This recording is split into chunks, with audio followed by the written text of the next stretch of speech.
ஆனா C Joseph Vijay எனும் நான்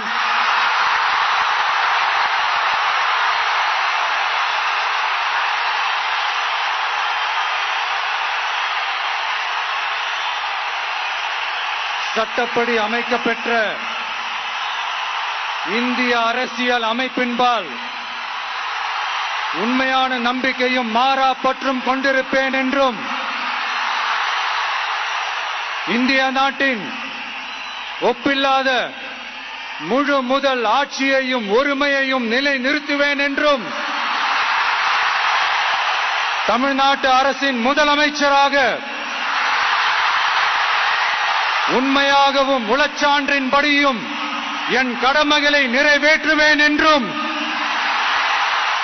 அரசியல் அமைப்பிற்கும் சட்டத்திற்கும் இணங்க அச்சமும் ஒருதலை சார்பும் இன்றி விருப்பு வெறுப்பை விலக்கி பலதரப்பட்ட மக்கள் அனைவருக்கும் நேர்மையானதை செய்வேன் என்றும் ஆண்டவன் மீது ஆணையிட்டு உறுதிமொழிகிறேன்.